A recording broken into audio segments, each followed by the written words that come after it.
सोचो एक आदमी जो अपने देश से दूर अमेरिका जाके तीन तीन नौकरियां करता था। कभी गैस स्टेशन पे काम करता, कभी सफाई और कभी कॉफी शॉप में बर्तन धोता। उस आदमी ने सिर्फ 11,000 रुपए से एक छोटी सी दुकान शुरू की और कुछ ही सालों में दुनिया का सबसे बड़ा फैशन ब्रांड में से एक खड़ा कर दिया, फॉरएवर 21। ना इंग्लिश आती थी, ना पैसा था, ना किसी ने सपोर्ट किया, सिर्फ एक चीज थी, सपना। ये कहानी है डू वॉन चंग की, एक जेनिटर से बिलियनर बनने वाले इंसान की। ये कहानी आपको बताएगी कि अगर हौसला हो तो तकदीर भी घुटने टेक देती है। दोस्तों, स्वागत है आप सबका हमारे YouTube चैनल ज्ञानी इंसान पर, जहां हम ज्ञान को आसान और जिंदगी को बेहतर बनाते हैं। तो चलिए वीडियो शुरू करते हैं। डू वॉन चंग का जन्म 1954 में साउथ कोरिया के एक साधारण परिवार में हुआ। उनका जीवन कभी आसान नहीं रहा। घर में पैसे की तंगी और जिंदगी का हर दिन एक नई चुनौती लेकर आता था। लेकिन एक बात थी उनके अंदर, एक बड़ा सपना, कुछ कर दिखाना, कुछ बन जाना। लेकिन साउथ कोरिया में उनके पास ज्यादा मौके नहीं थे, इसलिए उन्होंने और उनकी पत्नी जिन सुक ने मिलकर एक कदम उठाया जो उनकी जिंदगी का सबसे बड़ा मोड़ बन गया, अमेरिका जाने का फैसला। 1981 में सिर्फ कुछ कपड़ों और जिंदगी सुधारने के इरादे के साथ डू वॉन चोंग और जिन सुक लॉस एंजलिस कैलिफोर्निया पहुंच गए। ना पैसा, ना इंग्लिश, ना ही किसी तरह का बिजनेस बैकग्राउंड। जिंदगी आसान नहीं था। सर्वाइविंग के लिए डू वॉन चोंग एक साथ तीन तीन काम करते। वो कभी गैस स्टेशन पर काम करते थे, कभी कॉफी शॉप में वेटर, तो कभी सफाई कर्मचारी का। हर रोज सुबह से रात तक मेहनत करते। सिर्फ एक ही चीज उनके मन में होती, एक दिन हम कुछ अपना खोलेंगे। उनकी पत्नी जिन सुक भी ब्यूटी सैलून में काम करती थी। दोनों ने पैसे बचा बचा के रखा। 3 साल के अंदर उन्होंने सिर्फ $11,000 जोड़ लिए और वही बन गया उनका पहला इन्वेस्टमेंट।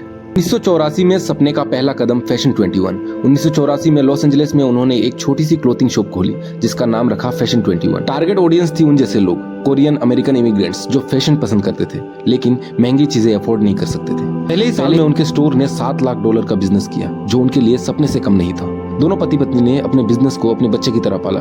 डू वॉन चंग डिजाइन, सोर्सिंग और लॉजिस्टिक्स संभालते थे, जबकि जिन सुक हर कपड़े को पर्सनली सिलेक्ट करते थे। कई दिनों में उन्होंने अपने स्टोर का नाम बदल दिया, जिसे दुनिया फॉरएवर 21 के नाम से जानती है। फॉरएवर 21 ने जल्दी ही फैशन इंडस्ट्री में धमाका कर दिया। उनका मॉडल सिंपल था, फास्ट फैशन, हर वीक नए कपड़े, affordable price, youth focus style. दुनिया भर के यूथ को अट्रैक्ट कर गया। सन 2000 तक उन्होंने 800 प्लस स्टोर 50 देशों में खोल लिए, 30,000 से ज्यादा एम्प्लॉइज, हर साल $4 बिलियन का बिजनेस। चंग और जिन सुक दोनों बन गए सेल्फ मेड बिलियनियर। उन्हें हर स्टोर के ग्लास एंट्रेंस पर एक बाइबल जॉन 3:16 छपवाया, क्योंकि उनका मानना था कि उनकी सक्सेस के पीछे उनका फेथ है। सक्सेस हमेशा नहीं टिकती। 2010 के बाद फैशन इंडस्ट्री में ऑनलाइन शॉपिंग का बूम आया। ज़ारा, H&M और नए ब्रांड्स मार्केट में आ गए। फॉरएवर 21 ने डिजिटल ट्रांसफॉर्मेशन करने में देर कर दी और फिर 2019 में कंपनी ने बैंकरप्ट फाइल की। ये झटका था, लेकिन डू वॉन चोंग ने हिम्मत नहीं हारी। उन्होंने कहा, मैं वापस जीरो से शुरू करने के लिए तैयार हूँ, क्योंकि मैंने पहले भी किया है। इसके बाद फॉरएवर 21 नए ओनरशिप के साथ कमबैक कर रहा है और नए जनरेशन के कस्टमर तक पहुंचने की कोशिश कर रहा है। चेंग के इस कहानी से हमें क्या सीख मिलती है? नंबर 1, डू वॉन चेंग एक गरीब इमिग्रेंट थे जो इंग्लिश भी सही से नहीं बोल पाते थे, फिर भी दुनिया के मोस्ट सक्सेसफुल एंटरप्रेन्योर में से शामिल थे। मेहनत से बड़ा कोई शॉर्टकट नहीं। जब आप 3 जॉब एक साथ कर रहे हो तब आप सपनों के लिए सीरियस हो। नंबर 3, फैमिली सपोर्ट प्राइसलेस होती है। जिन सुक उनकी पार्टनर थी, सिर्फ पर्सनल जिंदगी में नहीं बल्कि बिजनेस में भी। फेथ और वैल्यू से कभी दूर मत जाओ। उन्होंने सक्सेस में भी अपनी वैल्यूज नहीं छोड़ी। हर स्टोर पे लिखा था जॉन 3:16।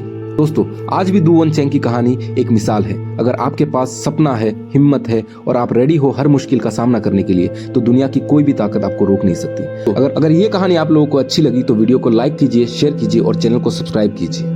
अगले वीडियो पे तब तक के लिए हंसते रहिए, मुस्कुराते रहिए।